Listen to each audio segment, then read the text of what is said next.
Hi, today I'm reviewing the Kopari Sundaze Mineral Face Sunscreen.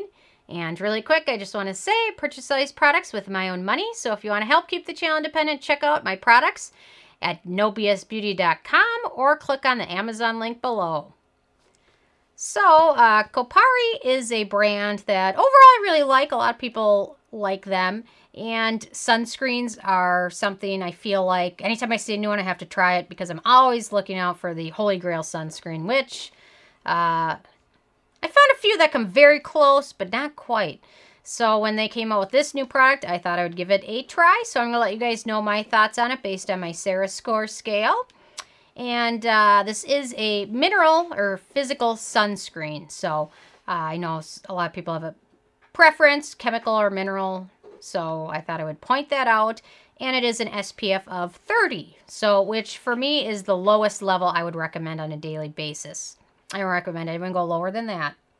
So my first criteria is the packaging. And the packaging is sleek, cute. The lid, overall I like the packaging. It protects the ingredients from any exposure to light and air. However, I just have this gut feeling that this lid is going to open up in my purse or my bag. It clicks in nicely, and I just have that feeling though. I don't know, but I like the packaging. There's nothing wrong with it. I just have that little feeling that it's going to open up, but it does click into shape, place. So my second criteria is alcohol, and this does not contain any denatured or drying types of alcohol, which is always a very good thing. My third criteria is fragrance. And this has no fragrance in it and no scent at all. So you won't notice anything. And this is where Kopari really did a good job because some of their earlier products, some of their earlier face products had a tendency to include a little bit of a scent here and there. And now it seems like they're more on the right track with providing skincare for people that also have sensitive skin. So this is very good for that reason. My fourth criteria is the manufacturing location, and this is made in the U.S., so no issues with that. My fifth criteria is ease of use, and actually this is the only real iffy spot with this product is that it does take a little bit of effort in blending and finesse to get it to apply evenly and to apply it and get rid of the white cast. It does take a little bit of effort blending and a little bit of time just to fully apply it to your face and make sure it's absorbed and blended. So it does take a little bit of effort in that part, more so than a lot of other mineral sunscreens.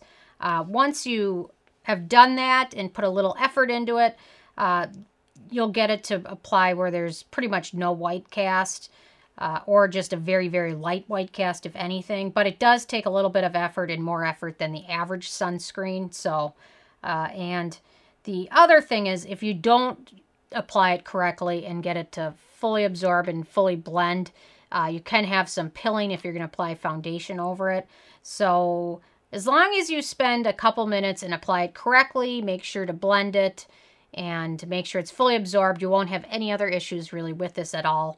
But if you're busy or if you're running late or if you're in a hurry and you don't spend enough time to really apply this and get it to absorb, you're probably not going to like the outcome as much. So it does take a little bit of effort and a little bit of handiwork, but once you do that, you'll probably be very happy with it. So I recommend using it over a vitamin C serum. It really seems to work well if you apply it over a light moisturizer or a serum like that, and then it will absorb even better. So ease of use is not the most user-friendly, but if you're familiar with sunscreens, especially ones for the face that are mineral, you won't have any problem at all. So my sixth criteria is antioxidants, and it does have a lot. We've got a long list.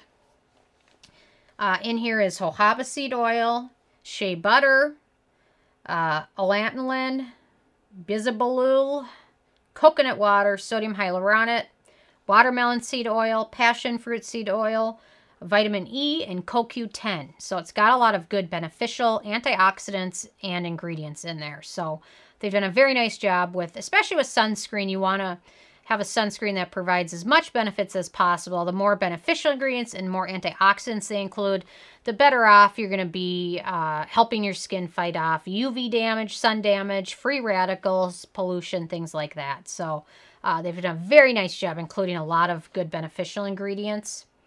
My 7th criteria is animal testing, and Kopari is a cruelty-free brand. My 8th criteria is performance, and you know what? I really love the fact that this one is water resistant for up to 40 minutes. So I don't see a lot of sunscreens for the face from kind of more prestige brands that are water resistant at all. So I like the fact that it's water resistant for 40 minutes. So after that, you want to reapply it. But I do like the fact that it is water resistant. Once you get through the tricky part, which is applying it, it lasts nicely on skin. It doesn't look greasy even towards the end of the day. And it gives skin a solid SPF 30 protection. And you can always bump it up a little bit by finishing with the powder that contains sunscreen and help your skin a little bit more that way. But overall, it does a nice job and works well on the face once you get through the application process. My 9th criteria is the price. And this is the full size, which is 1.7 ounces, and it retails for $34. So I didn't think it was ridiculously expensive. I guess it is a smaller tube than a lot of other sunscreens. A lot of them are like 3 ounces. But I didn't think this was ridiculously expensive for a prestige brand making a sunscreen. And always Google for promo codes or coupons and things like that. Or a good gift with purchase before you pick it up. But overall, for a mineral sunscreen, I didn't think it was ridiculously expensive. My 10th criteria, which is the it factor. I really like it. I like it as fragrance-free. It's cruelty-free. It's a mineral sunscreen. It's water-resistant, full of beneficial ingredients. Low white cast, low to none white cast once you apply it. The application is the trickier process of it.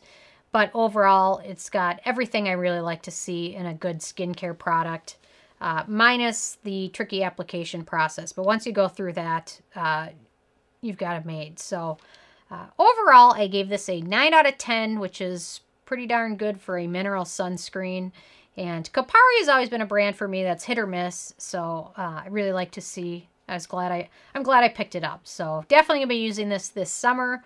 Out on the boat and things like that. So anyway, I'm interested if you guys have a chance to try this out or if you've tried anything else out from Kopari. What have you tried from them and how have you liked it? So leave a comment. I love hearing from you guys.